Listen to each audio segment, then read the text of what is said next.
Okay. Okay. All set.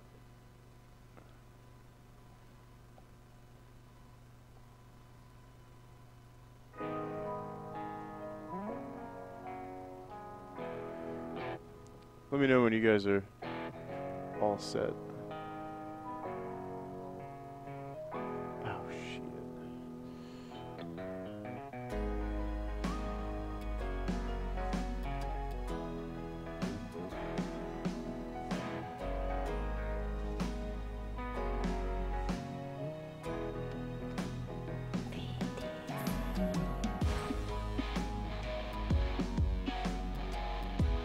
Okay.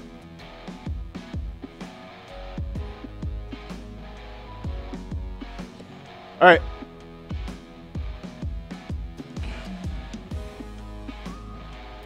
Okay, I'm gonna put your mics live, and we'll come to you in 3, 2, 1. All right, ladies and gentlemen, boys and girls, welcome to Honcast.com, live from our Haunt Tour studios here. In case you missed it this past week, and we made the debut of the studios and had a lot of fun with it. Here we are today, though, what is a Wednesday, and we have a fun day planned ahead of us. I'm Breaky CPK, joined by Tralf Medor as always. How you doing, buddy?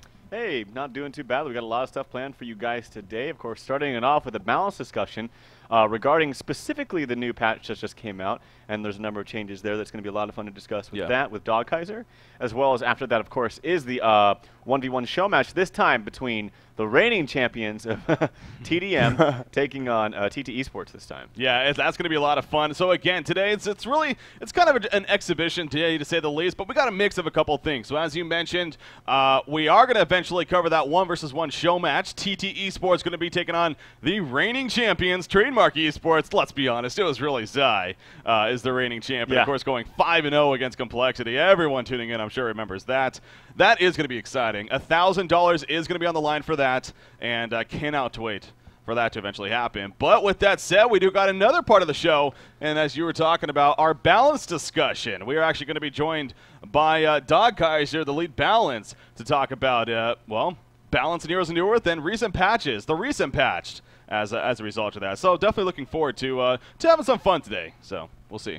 Yeah, definitely. There's a lot of changes, notably some changes that might have struck the community as interesting, but if you really look at them, they don't seem like that big of a deal at all, and I'm sure we'll get more into detail when we get into that. So. Yeah, looking forward to that. With that said, I don't want to waste too much time here. Obviously, we were postponed today, unfortunately, by an hour. I had to push everything back. I do apologize for that.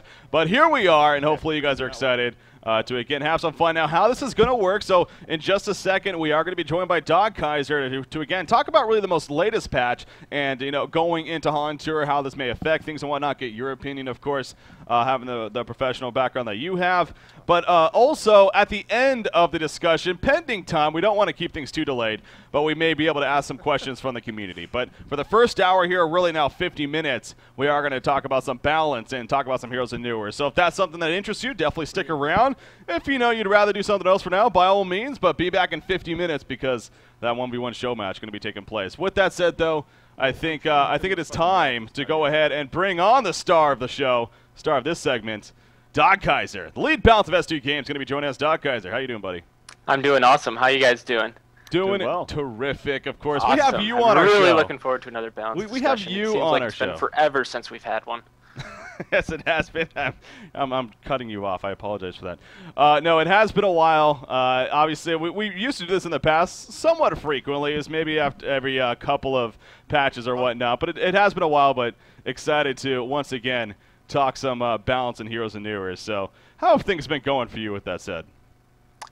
Great. I think we've had some really, really good balance changes lately, and the competitive scene has used a number of different heroes even just the relatively few teams that we've been able to cast a whole bunch, there's still over 50% of the pool that's being used, even just by a few teams. And I can only imagine that when Han Tour gets fully going, that having all of those extra teams there, we'll see an even larger number of heroes that are being used in the competitive scene.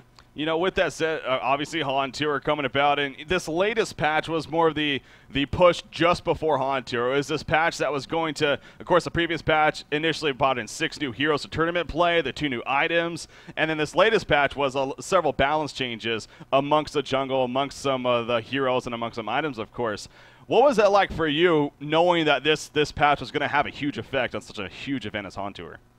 You definitely need to take care in every change that you make, especially that's going to have a massive effect on with so many teams and such a large tournament such as Han Tour.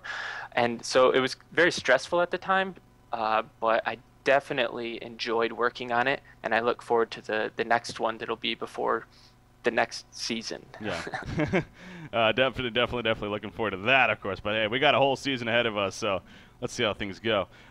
So without further ado, like I said, I want to keep things on a good pace here. So let's go ahead and really jump into, unless you have any questions yourself, Trout, before we jump into the nitty-gritty parts. All right, so again, we want to kind of break down this latest patch here that was introduced as a result of this last Friday.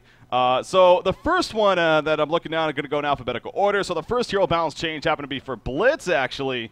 This is a hero that's been on the scene for a little bit, at least eligible to play on the scene. Unfortunately, we really haven't seen him too much. He did get some buffs, though. His movement speed increase was changed from 300 to 315. And the mana cost of his Quicken ability was actually reduced by about 5 at each level, it looks like. So Blitz, what do you see in Blitz, DOGKaiser?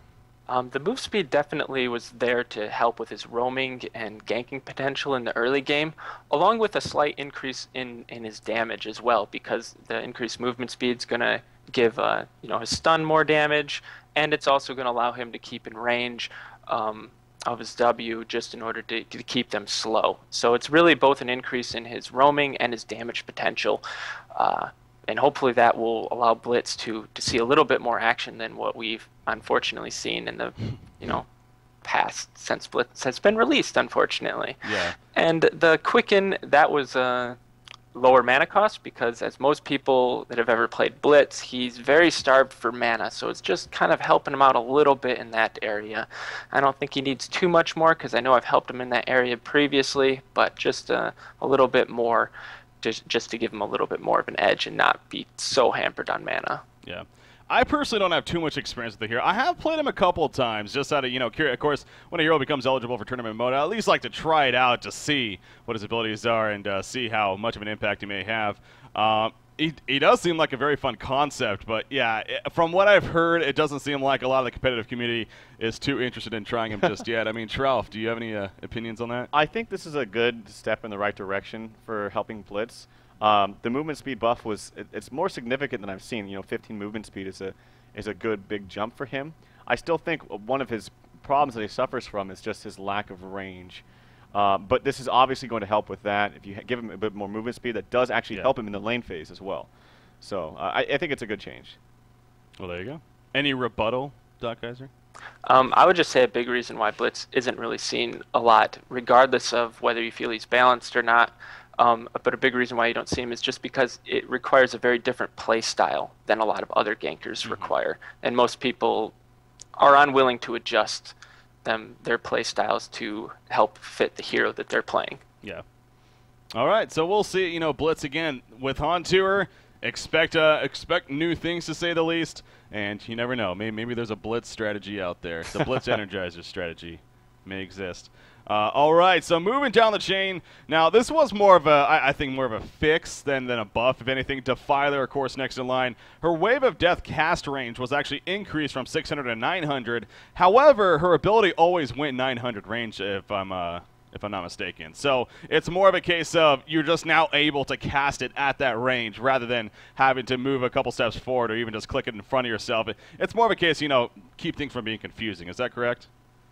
That is correct, that it's supposed to allow a better feeling when you're trying to cast the ability, because I think, at least whenever I've played Defiler, and I'm sure a lot of other people, when they try to cast the Wave of Death, sometimes you click a little too far out in front of you, and your hero has to move there first rather than just immediately casting, and so it's kind of to help prevent that, especially for how long the wave travels anyway. It's kind of like, why not allow people to cast it the way that they want to cast it rather than forcing them to kind of guess at a closer range to the Defiler hero. So just to give a better feeling while casting it and be more precise for where you're aiming it. That's a really good change for especially the newer players too, because I think I know exactly, because even reading it I wasn't quite sure what that meant, but now that you've said it, I think a lot of players do agree, like you have to click it almost really close in front of you. Even if you're trying to direct it towards something like a certain area that's very far away. But this is going to help a lot of those newer players that, like you said, they're actually moving when they don't want to instead of actually casting the ability. So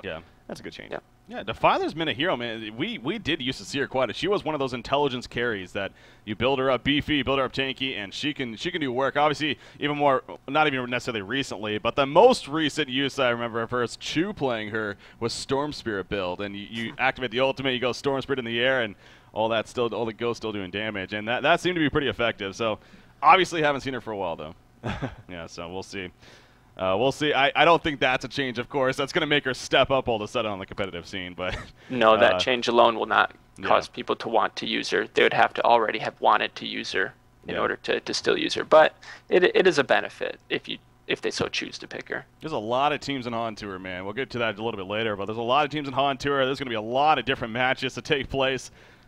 Defiler's got to be used in at least some of those, just like Blitz, right? So we'll see. I believe so. Definitely. Moving down the line, again, want to try to keep pace here. Flint Beastwood is going to be the next hero. His Hollow Point Shells ability, kind of interesting. The images now have this ability to actually take effect, but they only deal 33% of the bonus damage and will not actually stun. So it's a slight damage upgrade for Flint Beastwood, no doubt, with something like a Geometer's Bane, which, of course, actually is a pretty popular item on him. So. Well, it's kind of a plan to rework a lot of different heroes with geometers or just illusions in general. I mean, the previous week of balance, most people saw that the Mage Bane geometers, how his ability became 33% less effective with the geometers, and now Flint's kind of getting that same treatment. For Flint, it's more of a buff where, Mage Bane ended up being a nerf, but it's just kind of the idea that illusions will be able to use their character's abilities but to a lesser effect, just like illusions are supposed to be to a lesser effect. Yeah. So, Flint Beastwood, any comments, Truff? I think it's a good change. I think it's going to give him a minor buff, but I still think he's very, very squishy. And I was actually talking with Haxerin last night about Flint Beastwood specifically, and I was playing a game, and when you get to that late game stage and you actually do farm up all those items, he is ridiculous, and actually is a very, very hard carry. Just a matter of getting him there. So I would like to see a step further, even just something minor, what seems minor to me, but might help in the long run, is boosting his early game stats, like maybe boosting his strength early on, something like that. He has had that boost in the past, and I would say that usually, like you said, Flint Beastwood is a very hard carry, or one of, if not the best hard carry in the late game, and at least in my opinion, that should warrant that he should need a difficulty in getting there. Sure. Yeah, that's a good point. Yeah, he is. He definitely had his time on the competitive scene, that's for sure. But we definitely haven't seen him lately. So the only thing I have to say about that point is that's a good point. But then you look at a hero like Dark Lady that has not nearly as much of a difficult time in that mid to early game stage, or early to mid game stage, as say a Flint Beastwood. Like he still has escape mechanism, or she, I should say, she still has an escape mechanism. Even a hero like Silhouette has an escape mechanism. Has two actually. And they can still arguably carry just as hard, if not harder, than Flint Beastwood. I would think even all mid would prove that Flint Beastwood carries harder than both of those two in the end.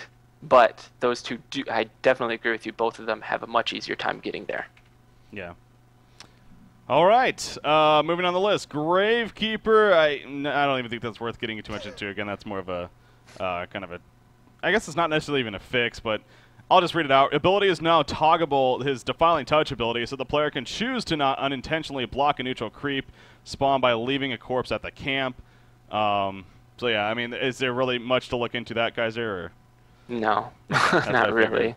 I think it's more so that people now can stack easier, so now they don't automatically, leave a corpse behind, and then they can actually pull creeps much easier than what they were able to before. Yeah, that's good, yeah. His ultimate, of course, did get buffed recently, so that was a change that did happen. But Yes. Not this one, though. So Midas. Now, Midas, he's had some fun. He's been a top tier, even god tier. I mean, there was that one DreamHack Winter, I believe, the last DreamHack. He was just the go-to, seemed like, for the longest time. He got that armor nerf eventually, though, as well as several of his abilities being nerfed. But this patch, this patch, bringing back some armor here, giving him +1 armor here in that laning phase. Why, DOGKaiser? Yep, and just like you said, he was very effective during that stage. Then he went through a pretty harsh nerf, and then you didn't really see him anymore. So it's kind of a step to revert a little bit of that to see if we can start seeing him in the scene again, but not really trying to bring back the presence that he once had. Yeah, I think this is a really good. Maybe you can refresh my memory about what his armor was like during that time, because I know that was one of the main things that was nerfed about him was his armor. If I'm not mistaken, is that right? Well, his Q and W were also nerfed. That was nerfed, but I really think the armor was the biggest issue, because part of the reason why he was so strong is, yes, in the mid game he was a powerhouse with the portal key, but he was also very strong in the laning phase because his armor was high, and he just kind of could still get through that laning phase very effectively. Yeah. I can't remember the exact number that it was at, but I know it was his armor and agility that got nerfed. Okay. So that's why I can't remember the exact amount that was nerfed because of both of those. Sure. But I definitely know his armor used to be higher even than 2.18. Okay. So this is a happy medium then. I like that. Correct. Moving down, Nomad next in line. Now this is considered more of a pub stomp hero, using that term. Competitive scene, not really existence whatsoever. I mean, you've had your opinions, Tralf. It just doesn't seem like he has any place on the competitive scene. Did get some buffs here, though, with Sandstorm ability. His ally movement speed increased at least a little bit at the earlier levels, it looks like. The enemy movement speed decreased as well from the Sandstorm ability. His Mirage Strike damage increased a good amount, 20 at each level. And then the Wanderer, his third ability, is passive. The critical damage also now works on creeps, but you only lose half of the charges from creeps. So, interesting farming tool to an extent there as well. So, Nomad, why these changes, or Kaiser, not you. You didn't do that. It's to help bring back some of his early game powers, because obviously with the Mirage Strike and True Strike rework that happened, he lost a lot of his powers in a 1v1 setting.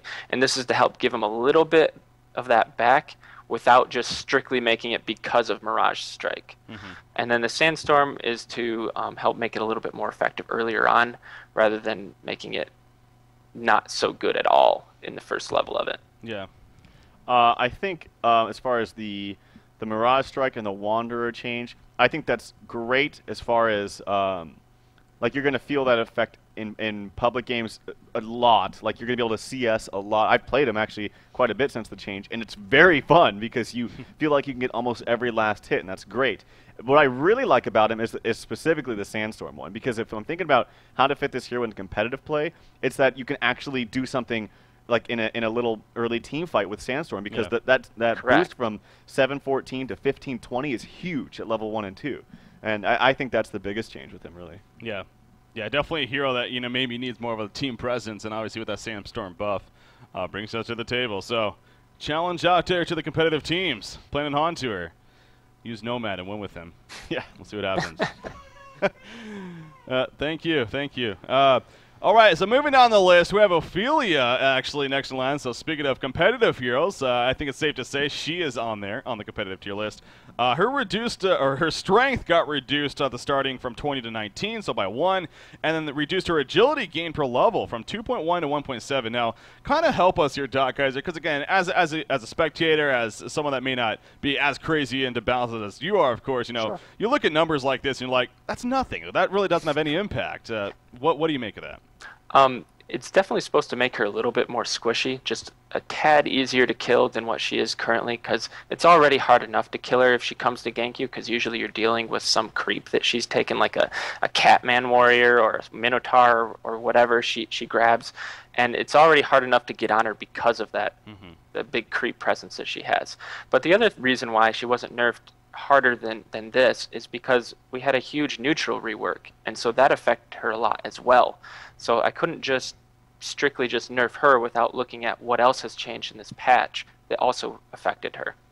Very true, and of course we'll get into that in just a little bit later here with all the jungle changes that took place, a major part of this patch, no doubt. So I mean, I guess from this, well, you know what? We'll talk more about it later. With that said, I think that's could I safer. say something about Yeah, Ophelia? go ahead. I'm not going to lie. I think this, when I was reading all the notes, this is the one that stood out to me that's kind of like a charity nerf. It was kind of like, well, we understand Ophelia's ridiculously strong in the metagame right now, so we're going to go ahead and throw out these small nerfs to her, and now see, we're nerfing her, and everything's good now. I honestly, I just don't see that helping at all, because she is ridiculously overpowered in the metagame right now. I think there needs to be something a lot more significant than that, personally. What would you say makes her overpowered in the current meta, then? Her ability to gank ridiculously, stronger than any jungler almost, even arguably stronger than Parasite, while being able to farm just about as fast as, say, Tempest. So it's the ability to have both of those going on, being able to gank and being able to farm. And So you can also carry her with full items to the late game as well. It's not like another jungler that just simply can't do that. So her ability to gank so effectively and farm so fast mostly comes from the fact of her creeps, right? Well, yeah. Okay. So the best way to nerf her is to nerf her creeps that she gets, right? Right, yeah. Well, yeah, I'm just saying you can nerf her anyway, but I just feel like this is not the route to go. I think well, obviously what DOGKaiser was going at was, as a result of all the jungle changes and some nerfs, some buffs, that also had an effect on Ophelia. Well, I think the biggest thing is the Skeleton King. We'll go back to that in well, not back. Skeleton King is better. Yep. Yeah, and that's part of the reason why she had a little bit of a struggle, if any, was that the Skeleton King did absolutely no damage. Well, now the best creep in the game now does more damage, so that's an indirect buff to Ophelia, if you will. I think you guys are going to have to take it aside after this. I'm just saying that's really the one that stood out to me, because I think Ophelia is really, really strong right now, and I saw that I was like, why even put that? I don't know. That's just my take. Well, Yeah. all right. I mean, yeah, obviously, so you're giving the opinions right there. But what do you want to keep, for the sake of keeping up with time here, I do want to move on. So Polywog Priest is going to be next in line here. Polywog Priest, now interesting stuff happening to him. His Electric Jolt, actually, it no longer travels in a cone up to 1080 or 1080 units. Now jolts targets in a circle up to 400 units around the original. So, I mean, I read this, and to me it does seem like a nerf, if I'm not mistaken, with that. Of course, and also the Voodoo wards reduce the collision size of the wards, making it slightly easier to get out of the ward trap. So nerfing ward traps even to an extent. Why this, DOGKaiser? That is correct. That for the most part, the electrical jolt is a nerf. It's also kind of a design decision, so that it's a little bit more accurate exactly what the electric jolt hits. Because right now, it's very easy to hit a target or cast on a target that's right in front of you, and hit an enemy that's all the way at his tower, and it doesn't indicate very well what it actually hits, what the ability actually hits.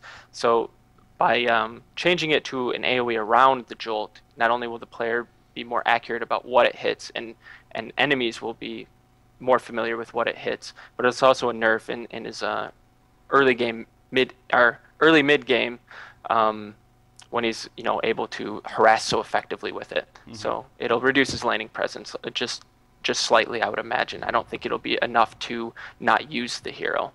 And the ward trap, they should be able, or the Polywog should be able to trap with the Voodoo wards just as effectively as he used to be able to. It's just that the enemies will typically have to kill less of those wards in order to get out, because there are times in which you have to kill like 3 of them just to get out of a ward trap. So now, for most of the time, you only need to kill 1 or 2. Okay. Yeah, okay, that makes sense. I mean, to me, I saw that. I was like, well, crap, you're nerfing, former players like NoTel and, of course, more recent Polywog Priest players. Just the same, and if you can't, then it's probably your own fault. I actually went into a game to test it, and I felt no change, honestly. So. Okay. So that's good to hear that, because ward traps are pretty damn entertaining. So I would agree. All right. Any more mentions on Polywog? No, I think it's fine. I know some people kind of taken back by it, but honestly, I really do. And I'm not even going to say Polywog's underrated, because she is picked and banned quite often. But I think the hero is a lot stronger than people really believe. And so I think it's a good change. Yeah. All right, moving down the list. Now, this is a hero that actually just became introduced to the competitive pawn scene. Of course, as a result of being one of those 6 heroes that became eligible for tournament mode, going to the Han Tour event. Ravenor on the list. Ball Lightning. I still love that name. Just Ball Lightning. So, it just flows so well together.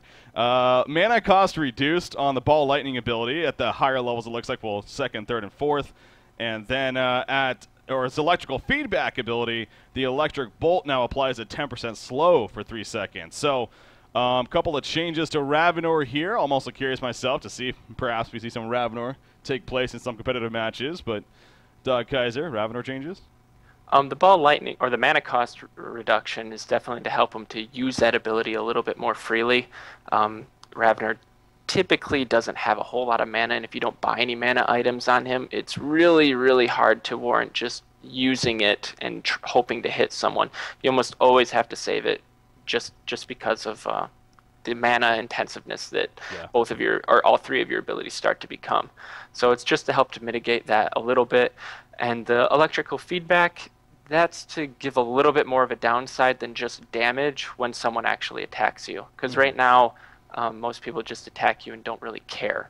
So yeah, that's obviously there are slight buffs to a hero that hopefully he'll get some. Well, I was going to say, it's hard to gauge in mid-wars, of course, because, you're not balancing the game for mid-wars. But I did actually get the chance to play Ravenor for the first time. In fact, Trout was watching me, and oh my God, I dominated with him. I dominated. And, we always say here for the balance, if I do well on a hero, it must be overpowered, right? So I'm just saying, Ravenor has. All right, I'll keep that in my mind. Ravenor God tier apparently. Kind of nerf him immediately. Yeah, seriously. Emergency nerf. That before I'm sorry, Ravenor fans. It's my fault. I dominated too hard. I will say though, on a serious note, I've actually B-Kid, for example. I mean, some players actually seem to like this hero. Do you feel he has a place in the competitive scene though, Trev? It's almost there. Honestly, it's close. I will say he does taper off considerably in the late game. He's very strong early to mid game. Like, he does a lot of magic damage, but that's it. It's magic damage. So in competitive games where teams buy a lot of Shrunken Heads because it is such a great item, as if you tuned into Honcast, you know my thoughts on that. He just seems to kind of not be that useful. Yeah. And you'd have to get items that really don't fit well with a hero, but fit well with any hero. So I'm talking like Sheepstick or Hellflower. But in the early to mid game, he definitely is strong, and for that reason, I know we've talked about this before, Matt, or DOGKaiser, and I think that this is a good change as far as the mana cost. It is good. It's easy to maybe buff it too much to the point where you have so many items in the game like Ring of Sorcery or Chalice that really help with the strength heroes in particular. But I really do think that his Q or his Ball Lightning is just, the projectile is so slow. Oh my God. I even talked with, I think it was Pandaru who said that it was actually the slowest projectile in the game. That doesn't surprise me. I mean, yeah. Now, I will say it does do a lot for you. Like, I did not know at first. It's very effective. That the 4-second window you have to activate it. It's especially effective against heroes that have blinks or escape mechanisms. Like, going against the bubbles and hitting him with this Q and waiting until he shell surfs before you activate it the second time, and then you're right on top of him. So he's definitely got some uses and counters to those heroes that have those escape mechanisms. Yeah, definitely. Yeah, if you've ever played a hag against Ravenor, you definitely know what I'm talking about. Oh yeah, yep. That's true. That is true. It seems like one of those you have to experience it more and more, and you start to realize, like, maybe why it is so damn slow. I mean, from a spectator, though, you see that it's like, ding, and it's just like, all right, is it actually going to reach something before they just run away? I mean, I think it really is intended to have, a stun set up for it. Yeah. Otherwise, of course. Because of how strong it is. Yeah. That or just, kind of like a blind hook sense where you just launch it from, anyways. You know what I'm talking about. So Ravenor, we'll see. We'll see if I'm sure again with all the teams that are in Han Tour, all the competition out there, where at least somebody's going to use him out there, and maybe make great use of him. So we'll see. Moving on the list, Riftwalker next. If you just want to quickly explain this, now disjoints her wormhole ability. Now disjoints and unbinds when you finish channeling. I think that's her ultimate, correct? Yes. Okay, honestly, it was more of a bug fix than actually a balance change. To be fair, so. Gotcha. That's just kind of how it should have been from the get-go, and now it is. All right. Of course, Riftwalker, another hero, just introduced to the competitive scene, one of those 6 heroes. So, Trelf, have you seen Riftwalker much? I mean, do you know much about her? I don't know. I'm not in a place to comment. What do you think, Kaiser? Any use in the competitive scene? I think there's definitely some lineups that can use her. At least the typical lineups that are currently used, I don't think she fits in. So I guess we'll more see if some teams come up with some new styles of play in order to fit Riftwalker. But I don't think the current meta really fits around Riftwalker. She seems very team fight oriented, of course. I mean, you think AoE synergy. I mean, she seems like she could be pretty damn powerful with that. But yeah. The problem with her, I think, is if you look at the supports that are working well, they either have spammable abilities to push out lanes, a strong stun and good lane presence, and then also abilities that are decent in team fights. That's like an added bonus. Like Glacius, his ultimate is an added bonus, but really his strength is being able to keep supports out of the laning phase or suicides. But that's a little bit harder, I feel like, with Riftwalker because she doesn't have a set, like a point stun or anything like that. Yeah. But she does have very powerful team fight items. Or not team fight items, but team fight abilities. Yeah, we'll see the Riftwalker and see how much of an impact she ultimately has on the competitive scene. Moving down, the last hero change actually, at least in the initial hero changes here for the recent balance patch, of course, Silhouette. Silhouette, another hero powerful in the competitive scene. Her Death Lotus ability, the passive damage from the blades reduced from 60 to 45. So, of course, those are those knives that are spinning around here from 60 to 45 damage. DOGKaiser, why? Oh, the Death Lotus does do a lot of damage between when you hit it and the passive damage that it provides. And I've wanted to nerf at least part of the damage. I ended up going with the passive damage instead just because the other part's a skill shot, and I wanted the players to still have a good feeling of when they hit that ability. And by reducing the passive damage, what it ends up doing is it'll reduce some of her total damage that she can do, but also reduce some of her speed farming just a little bit. All right. Drop, I mean, what is your opinion on Silhouette right now? I think it's a perfect change. Okay. I think it's absolutely perfect. I totally agree with you. I think the fact that, I mean, she's a very strong laning hero, as well as has the ability to hard carry, but then on top of that, she can farm, stacks of newts very fast with that passive ability. So nerfing the damage, I think, is a great step in the right direction. Yeah. All right, so that takes care of the initial hero changes, at least. By the way, yeah, if you are actually wondering where we're getting these changes from, if you were unaware about these recent balance that happened on Friday, if you go to the general forums, there's actually a sticky post linking you to the patch notes, as well as in-game, obviously. You can always go in-game, and you take at the top left of your screen, there will be a button for the changelog, I believe is what it's called, and that actually has all the patch notes in there. So if you are interested to follow along or wondering where we're pulling all this from, you can go ahead and find them on the forums or in the game itself. So. Now, next in line, there's a long list here, but clumping it all together, just for the sake of time, really, but no. The magic armor change. Now, this was interesting. Every hero used to be 5.5 starting magic armor, correct? That is correct. Okay, so now as I'm scrolling down, and as I'm sure people have seen out there, it got changed basically on every single hero to a certain either up or down, depending on which hero it was. What was the reason for all this, Kaiser? To start with, it's going to allow more variation between our heroes that are either created or already in the game. This will allow us to now make heroes that are either tanky in the physical sense or in the magic sense. Because before, the only thing we could do to make a hero stand up to magic damage more is just by increasing their hit points, which in the same sense increases their physical resistance. Now, you could argue that, you can do some manipulation between their armor and hit points to sort of hit the middle ground there, but it's not foolproof because, in the late game, starting with like 6 magic armor is going to be a lot more effective than, say, if you started with 3 magic armor and had 800 hit points. Because obviously as you gain more hit points, the more armor that you have, the more effective it becomes. Yeah. So what this will allow us to do is to kind of segment heroes into their places as far as what they're tanky against. Or maybe they're tanking against everything, maybe just magic damage, maybe just physical damage. But it just allows more variation between our heroes. Drop, I mean, what did you think about when you saw all these changes first happening? When I first heard it was happening and heard this was going on, I was like, what? Like, I thought this was going to be this massive change, but honestly, looking through it, it's not really that deal breaking. Like, it's not that big of a deal, in my opinion. I think it's great to have variation like this, but it's not too too crazy. Like, it's not like I'm seeing 5.5 to 3.1 or 5.5 well, to 8. Correct. It's That's like and that is how we wanted to start it out as, is just putting it in the game slowly and seeing how it works, seeing how it feels to people, and then changing it as time goes on, not putting something very drastic that has been in the game for so long and forcing people to, you know, figure it out right away. Yeah. So it's just kind of gradually. Exactly.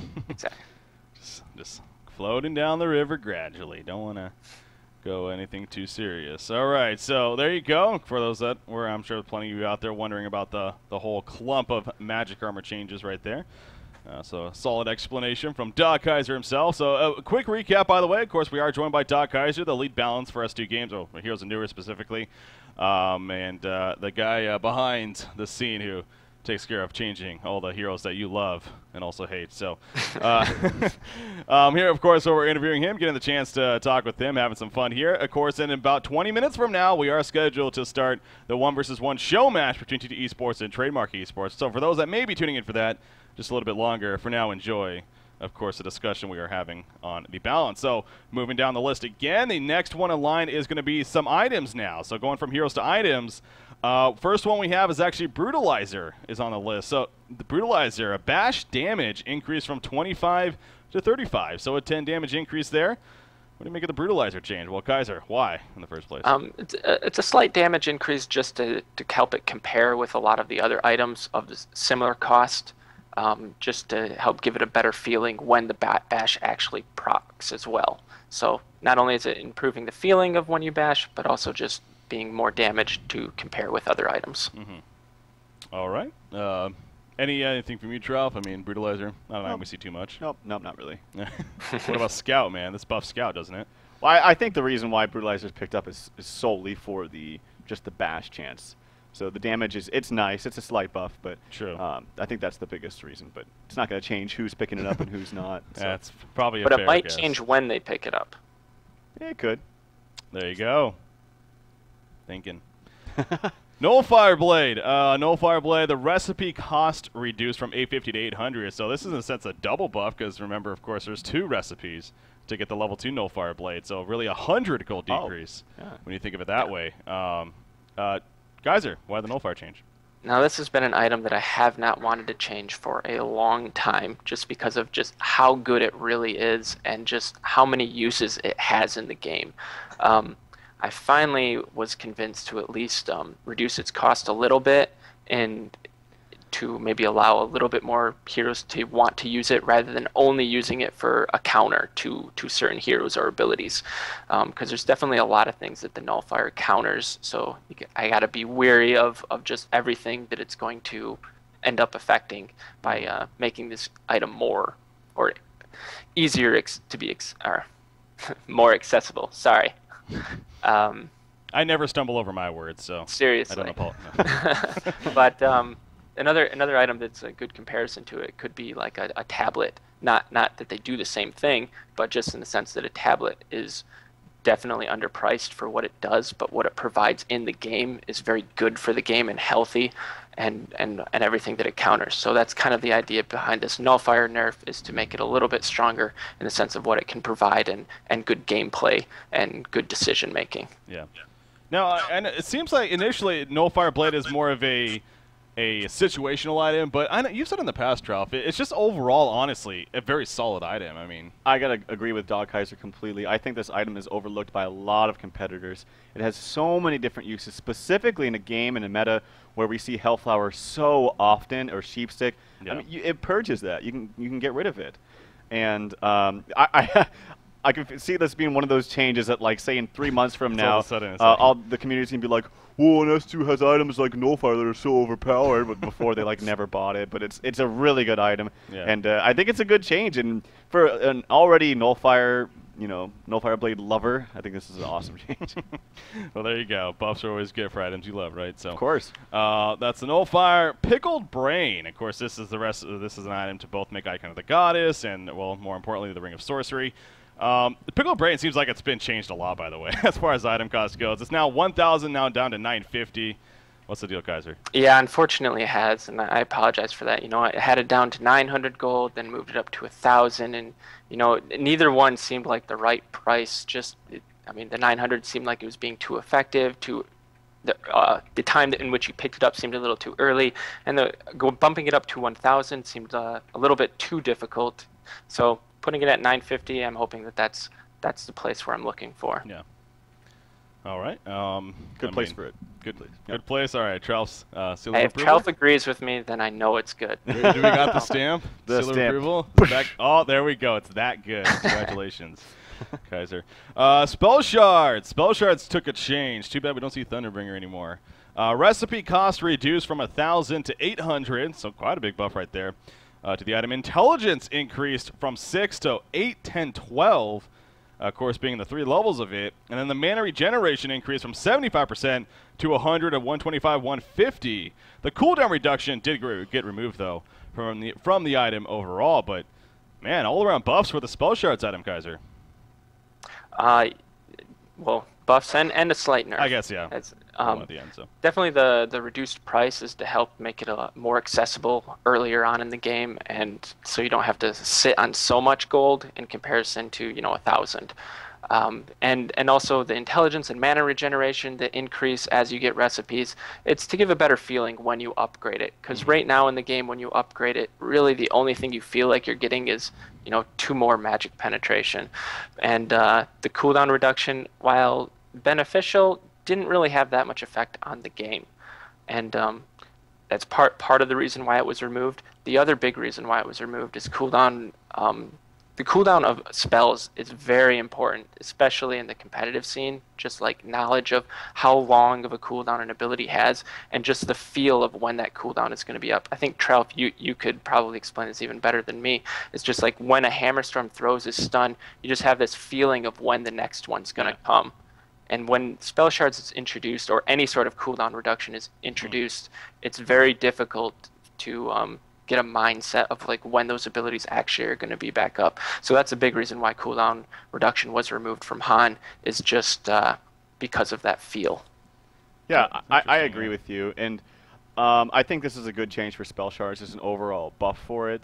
The only thing now that I'm looking at is when you do the full cost. I think the cost of full Spell Shards 3 is something like 4,100 or 4,000. And then if you compare that to an item that's ever so popular with Hellflower, that's like 700 gold more. And I just feel like if teams are looking at and weighing out their options, the Hellflower will get picked up 99 times out of 100. I think the only other times where Spell Shards is very viable and very effective is heroes like Thunderbringer, or maybe Dampier, but it's really hard to fit those heroes. Well, I shouldn't say it's hard to fit them, but they seem like they have a harder time getting into the lineups in the metagame. It is harder to get them into lineups, no question. But Spell Shards is an item that does, at least for a spellcaster, does provide more damage than a Hellflower does. Sure. Obviously, the Hellflower gives you the disable and allows your teammates to do more damage. So that's obviously a huge benefit as well. But the Spell Shards, you're getting the benefits of the magic penetration earlier, whereas comparison to Hellflower, you only get it at the 4,700 gold mark, where Spell Shards, you're building it up constantly. Of course, yeah. The way I would, or an excellent comparison in physical damage items that I would give would be Shield Breaker compared to like Savage Mace. You would always rather have the Savage Mace, but the Shield Breaker has the build-up process in which you're getting that effect earlier on in the game and become more effective during that mid-game phase. Sure, that's a good comparison. Yeah, definitely is. All right, so that takes care of all the initial changes, and now we've got about 10 minutes here, so of course good amount of time to go over really the last part of the balance patch, and I'm sure, again, a lot of people very interested to hear about why all these changes perhaps even took place. So with that said, of course, the one I'm talking about, or the clump up here I'm talking about, is all the jungle changes that did happen with all the neutral creeps on top of that. So I mean, I'm scrolling down the list. I'm sure if you have it yourself, you can see, but plenty of changes happening now. For this part, Kaiser, if you just want to go ahead and give an explanation as to why you thought it was necessary to obviously go through all these changes with all the creeps here in the jungle at this point. Do you want just a general? Yeah, just like a general reasoning for why all this took place. For the most part, it was just because of how different the camps were in terms of difficulty and where they were difficult at. Like between the easy, the medium, and the hard camp. You could face a hard camp and get less experience than the medium camps, for instance, or just there was so much variation between all of the different spawns that you could get. This was to help normalize the gold and experience value of those camps, so that then when you pick a jungler, it's a little bit more consistent in what you can get or what you can achieve, like what experience level and what gold level. Now it's not 100% normalized. We didn't want that. We don't want it to just be 1-to-1 every time. You still want some variation in the jungle, because obviously that's kind of why we have the jungle and why we have different jungle heroes, is because we want variation to be there. But we just don't want it to be affected in your experience level or your gold level so much. So that's a big reason for a lot of these changes, is just to help make them more comparable and make the hard camps actually hard and make the medium camps actually not as difficult, and obviously their experience in gold to be somewhat similar to each other as well. Do you feel, is it safe to say even that as a result of all these changes, do you feel that junglers like your Tempest, your Ophelia, your Parasite, the typical junglers at least that we see on the competitive scene, or just in general, were they buffed or nerfed because of this? Was it just all kind of different depending on the hero? I mean, how was that looked at by you? My personal opinion is that a lot of the junglers that aren't your typical ones will probably benefit from this more, only because a lot of your other junglers are usually taking damage in some way, shape, or form. Where like your current junglers like Ophelia, Tempest, and Keeper, they're not usually taking damage. So if they run into like the Wolf Commander, they weren't necessarily going to care that much that it's doing an absurd amount of damage. But a hero such as maybe like a Legionnaire or something, he's going to feel that a lot more. So I would say that your junglers that aren't used as heavily are going to benefit much more than your other heroes. At least that's how I would look at it. All right, I'm sure, Terrell, if you do have some points you want to bring up. I think this is a great, one of the first things actually when I got here and I talked with you and a lot of the other balance designers, and specifically Waza, and he said, what are some of the things that you think that need to be changed? And I remember one of them that I specifically noted was the vast difference you have in jungle spawns and the RNG factor with that. And I know specifically before when I was playing, and you mentioned Legionnaire, and I'd come up to a wolf camp, I'm like, damn it. Yeah. Like, seriously? Yes. And then also, and now the extra little Minotaur that you get from the Minotaur camp also does help Legionnaire as well. But at the same time, it doesn't really affect your normal junglers, like you said, that aren't really taking damage. So I think that this is great. And I was going to say one more thing about oh yeah, you were saying like some of the medium camps give you more than sometimes the hard camps. I was thinking all the time, like, why are these vagabonds giving me so much experience? I was like, yes, I got vagabonds. Yeah. So, yeah. But now it's a normal. I think it's a great change, and even then, and also with the slight nerfs to the ancients, the dragons, yes. I think that's going to help a lot as well, because they just seem like I know competitive players will vouch too when you see Ancient spawn, please be Predasaurs, please be Predasaurs. Yeah. You know? Triple camp Predasaurs is what you want. Yeah. But of course, like you mentioned, it's always great to have a little bit of variance, because I think that's what makes the game fun, honestly. Of course. It makes it fun, and it makes it an interesting interaction. When you are a jungle, you have to choose like what you want to do with what you're given, and it creates a lot of different dynamics in gameplay rather than a very static gameplay. Yeah. No, I think it's a great change. I like it. Yeah, it was one of those changes where you look at it and initially it's probably going to be a little bit intimidating, just like all those magic armor changes. But that's obviously a reason why I want to do something like this in the first place, is to kind of give you an idea of what the team behind the scenes, what their goal was. In this case, DOGKaiser, of course, and got to give a shout out to WZA. Also, I'm sure yes. he did something at least. So, he helps me a lot. Yes. Yes. Especially gathering in all the information, like Trelf's suggestions. Everyone has a suggestion on balance. Everyone, and they're always different. You could pick one hero, and you could get 500 different ways to change that hero, and whether it be make him more powerful or less powerful, and and everything in between that. So it's definitely a big help to have him to help organize all of that. Yes. He's pretty cool from what I hear. So, all right. With that said, though, I know a lot of people are definitely excited about this 1-versus-1 show match going to be coming up here shortly. Can I ask one or two quick little things? I'll let you ask 2 quick things. The Vulture Lord tornadoes are now dot damaged. What does that really mean? Do you know what that was about? The Vulture Lord tornadoes are now dot damaged, so some effects do not spam anymore. If it wasn't considered a dot damage, so I think there are things like some shields that will proc, like they'll like show a deflection animation, and if they're not tagged as like a dot, like the shield will just constantly go off as the tornado hits them. I believe that's what it was for. Okay, and then Portal Key, the trail effect has been removed. Is that like where you can actually see the direction that they're blinking into, even if it's in fog? Or is that something else? To be honest, most bug fixes I'm not really attached to. Okay. Or changes like that, and that is one that I was unfortunately not aware of. Okay. Sorry. Oh, that's fine.